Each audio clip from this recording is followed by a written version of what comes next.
सतरी सेनानी चाहिए समर सलुम्बर धीस चुड़ामन मेली सियान इंधन मेलियोसिस। सतरी सेनानी चाहिए। किससे पूछ के पोस्टर फाड़ रही थी? तेरे चक्कर में कांड हुआ है ना। पहले तो उसने कहीं से राज सिंह जी के व्हाट्सएप नंबर का बाड़े, राज सिंह ने पहले डीपी चेक की। राज सिंह ने कहा आगे वाला नंबर तेरा, इस बार डीपी देख ली है।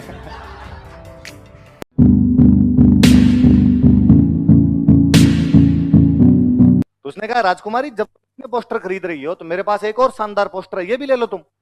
राजकुमारी ने कहा दिखाओ किसका है, और उसने एक बड़ा सा पोस्टर दिखाया। उसने ये कौन है? इनको नहीं जानती तुम? आलमगीर जहांपना औरंगजेब बादशाह मुगलिया सल्तनत दिल्ली के बादशाह औरंगजेब की फोटो है। उसने कहा अच्छा औरंगजेब ये है क्या, दे दे ये भी दे दे। उसने फोटो लिया, फोटो लेके सारे फोटो के उसको रुपए दिए, बुढ़िया को जितने फोटो थे वो बुढ़ी महिला को उसको रुपए दिए। फिर अपनी सहेलियां जो पास में बैठी हुई थी उन सहेलियों को उसने कहा कि ये फोटो है, इस फोटो पे सब जूतियां मारो। सब सहेलियों ने उस पर जूतियां मारी तो फोटो फट गया। फोटो फट गया तो उसने उस बूढ़ी महिला को दे दिया, और बूढ़ी महिला को उसके टुकड़े दे के कहा कि औरंगजेब को जाके दे देना, कहना चारुमती ने फाड़ा है। बुढ़िया दिल्ली गई, दिल्ली जाके उसने औरंगजेब को कहा कि साहब ये आपका फोटो है, चिंदी चिंदी कर दी इसकी। किसने? तो साहब को चारुमती नाम की राजकुमारी है रूपनगढ़ की, और उसने ये किया है, और कहा और है कि जाके तुम्हारे औरंगजेब को दिखा देना। और तौबा तौबा, मैं तो बता भी नहीं सकती कि लड़कियों की कैसी कैसी गालियां निकाल रही थी आपको। औरंगजेब को बड़ा गुस्सा है। औरंगजेब ने कहा अच्छा। औरंगजेब ने हाथों हाथ रूपनगढ़ के लैंडलाइन पर फोन किया कि मैं इतनी तारीख को चारुमती से ब्याह करने के लिए आऊंगा। रूपनगढ़ वालों की क्या औकात की औरंगजेब को मना करते हैं। औरंगजेब को मना करो 2 मिनट में ईंटें उखाड़ के रख दो। उन्होंने कहा साहब आओ, उससे 2 दिन पहले मिस कॉल करना, हलवाई बिठा लेंगे, और तो क्या ही करें। ये बात चारुमती को पता चली कि मेरी शादी किससे करने जा रहे हैं, औरंगजेब। उसने अपने भैया को, पापा को मना किया कि ना मैं औरंगजेब से शादी नहीं करूंगी। और तुम किससे पूछ के मेरी शादी औरंगजेब से कर रहे हो? भैया ने कहा तू किससे पूछ के पोस्टर फाड़ रही थी? तेरे चक्कर में कांड हुआ है ना। पोस्टर फाड़े ना, कोई लफड़ा हो ना, औरंगजेब धमकियां दे ना, अपने को ब्याह करना पड़े। और उसने कहा कि आप कर दिया हो तो कर दिया, पर मैं ब्याह नहीं करूंगी औरंगजेब से। भैया ने समझाया कि देख तू नहीं करेगी, औरंगजेब अटैक करेगा। औरंगजेब अटैक करेगा तो जनता की लड़कियां उठा के ले जाएगा। सेना जो आएगी खुरंजी करेगी, लूटमार करेगी, साधारण जनता की लड़कियां उठा उठा के ले जाएंगे। राजा का पहला कर्तव्य जनता बचानी होती है, और यदि जनता की लड़कियों को नहीं बचा पाएंगे तो फिर मतलब ही क्या है। इन सब को बचाने के लिए जरूरी है कि एक तेरा ब्याह उसके साथ कर दिया जाए। उसने कहा यदि तुम मेरी रक्षा नहीं कर सकते ना तो मैं खुद कर लूंगी। तो भैया को गुस्सा है, भैया ने कहा कर ले, तो जो करे तेरे मन में वो आए। पोस्टर भी तू अपने हिसाब से फाड़ रही थी, रक्षा भी अपने हिसाब से कर ले। अब चारुमती सोचेगी कौन रक्षा कर सकता है। तभी चारुमती को याद आया कि राणा राज सिंह ने ऐलान करवा रखा है कि यदि किसी हिंदू राजकुमारी के साथ ऐसा कुछ भी होता है तो एक मैसेज मेरे को कर दिया जाए। पहले तो उसने कहीं से राज सिंह जी के व्हाट्सएप नंबर का बाड़े, फिर राज सिंह को उसने मैसेज किया, फूल तुम्हें भेजा है खत में, फूल नहीं मेरा दिल है। उसने लिख के भेजा कि राणा राज सिंह जी, औरंगजेब मुझसे जबरदस्ती शादी करना चाहता और मैं औरंगजेब से शादी नहीं करना चाहती। जिस प्रकार भगवान कृष्ण जरासंध के खिलाफ रुक्मणी को उठाकर ले गए थे, कुछ उसी प्रकार आप मुझे औरंगजेब के खिलाफ उठाकर ले जाइए और मुझे अपने चरणों की दासी बना लीजिए। ऐसे मैसेज राज सिंह के पास आते ही रहते थे। राज सिंह ने पहले डीपी चेक की,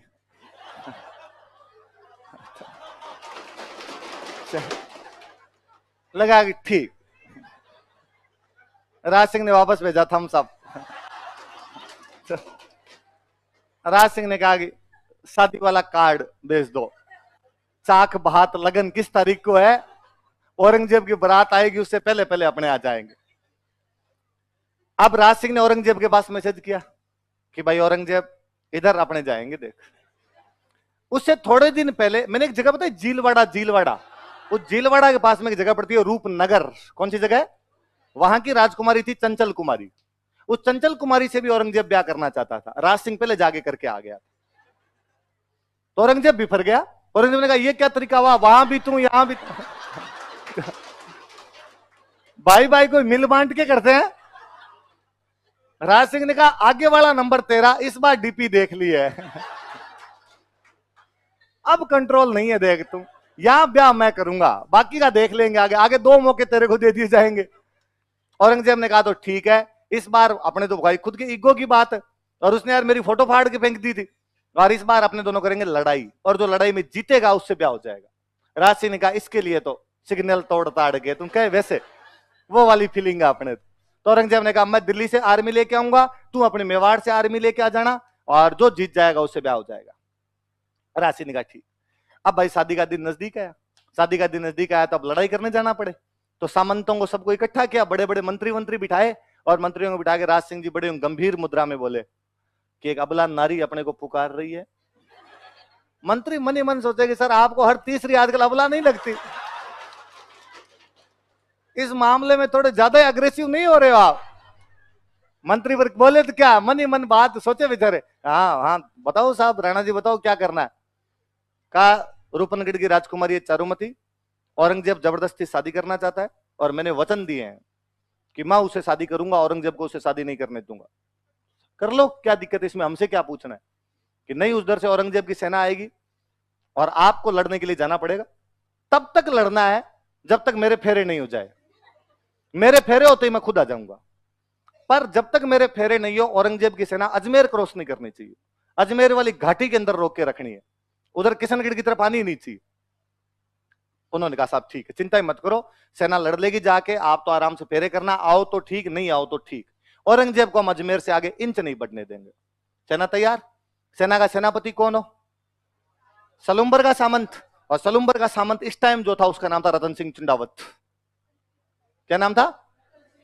खानवा के युद्ध में भी यहां के बंदे का नाम रतन सिंह था, अब कोई दूसरा रतन सिंह रहा होगा, 3-4 पीढ़ी बाद में नाम वापस आ जाया करते थे। रतन सिंह चुंडावत नाम का कोई लड़का था, वो सलुम्बर का सामंत बना हुआ। उसके पास मैसेज किया गया कि साहब आपको कल सुबह सलुम्बर की सेना लेके अजमेर जाना है, क्योंकि हरावल में तो कौन रहे, सलुम्बर रहे, तो आपको सलुम्बर की सेना लेके जाना है, तब तक अजमेर में घाटी के अंदर औरंगजेब को रोक के रखना जब तक कि राज सिंह जी रूपनगढ़ के अंदर अपनी शादी ना कर ले। जिस दिन रतन सिंह के पास ये मैसेज शाम को पहुंचा कि कल आपको जाना है, उस दिन में खुद रतन सिंह का ब्याह हुआ था। इस रतन सिंह की शादी खुद की उस दिन हुई थी। ऐसे मैसेज आज दिन तक 2 ही लोगों के पास गए हैं, या तो रतन सिंह के पास या सुनील शेट्टी के पास। बॉर्डर मूवी में सुनील शेट्टी के पास गया था। आप में से ऐसा कौन है इसने बॉर्डर मूवी नहीं देखी? ऐसे कौन कौन लोग हैं जिन्होंने बॉर्डर मूवी नहीं देख रखी? भगवान, आपको तो जीने के अधिकार ही, मेरा बस तो करे तो मैं श्राप दे दूं। आप आज ही घर पे जाके कौन सी मूवी देखोगे? जिन्होंने देख रखी हो उसका रिवीजन करो। अरे बॉर्डर कल्ट मूवी है भाई इंडियन सिनेमा की, वो नहीं देखी तो क्या देखी? पहले हमारे छोटे शहरों में तो वैसे लगा करती थी, दर्शकों की मांग पर एक बार फिर से 3 दिन के लिए बॉर्डर दिखाई जाएगी, है ना। वो साइकिल वाला घूमता था संदेश से आते हुए गाता हुआ, जो बॉर्डर मूवी वो है भाई, बॉर्डर देखनी है। तो या सुनील शेट्टी के पास मैसेज आया था या रतन सिंह के पास मैसेज। रतन सिंह ने जैसे मैसेज पढ़ा कि कल सुबह आपको युद्ध करने के लिए अजमेर जाना है, रतन सिंह ने कहा अपने तो आज जाए कल जाए। राणा जी की डेली ब्याह ही होते हैं, मेरा तो एक बार हुआ है। जब उसकी रानी जो थी, जो रतन सिंह था उसकी रानी थी, बूंदी की हाड़ी रानी थी, सहल कंवर। क्या नाम था? बूंदी की थी। कहां की थी? और बूंदी में मैंने बताया था हाड़ा होते थे, तो हाड़ी रानियां हुआ करती थी। उसको बेचारी को पता चला, उस सहल कंवर को पता चला भाई मेरे पति जो सेनापति है उनके पास ये मैसेज आया है कि लड़ने के लिए अजमेर जाओ और मेरे पति मना कर रहे हैं।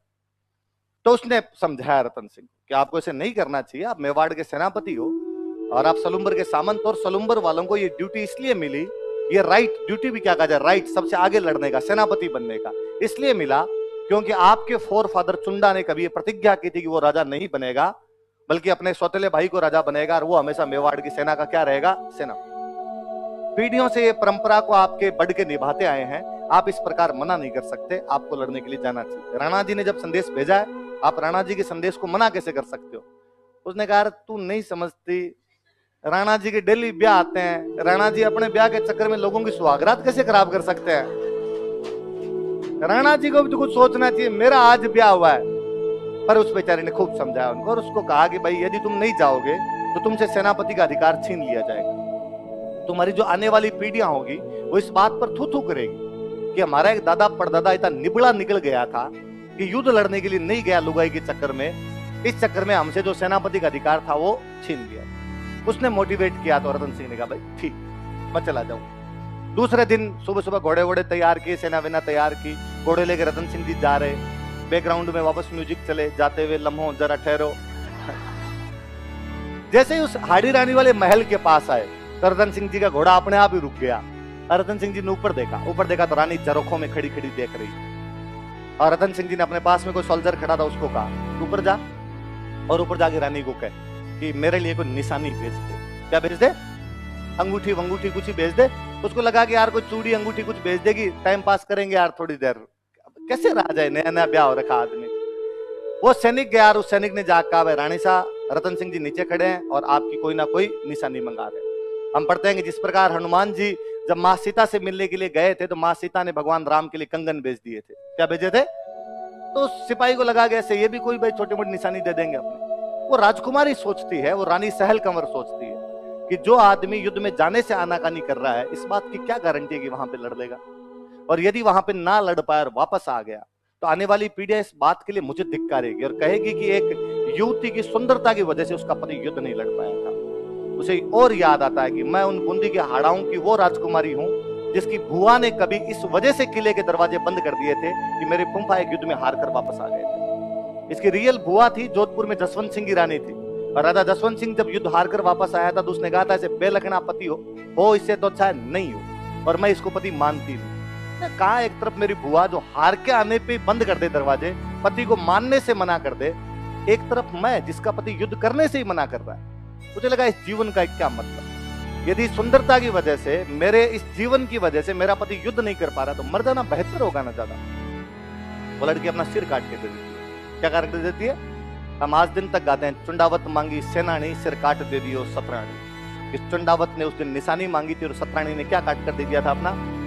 और कोई एक कवि का अच्छा दुआ के सतरी सेनानी चाहिए समर सलुम्बर धीस, चुड़ामण मेली सियान ईंधन मेल्योसीस। सतरी सेनानी चाहिए, उस सती से निशानी चाहिए थी। समर सलुम्बर धीस, समर मतलब युद्ध, युद्ध में जाते हुए सलुम्बर के सामंत ने अपनी पत्नी से निशानी मांगी थी। चुड़ामन मेलिसिया, चुड़ामन मतलब चूड़ियां कंगन, माँ सीता ने तो कंगन भेजे थे जब निशानी मांगी थी। ईंधन मेल्योसीस, इसने तो सिर काट के दे दिया था।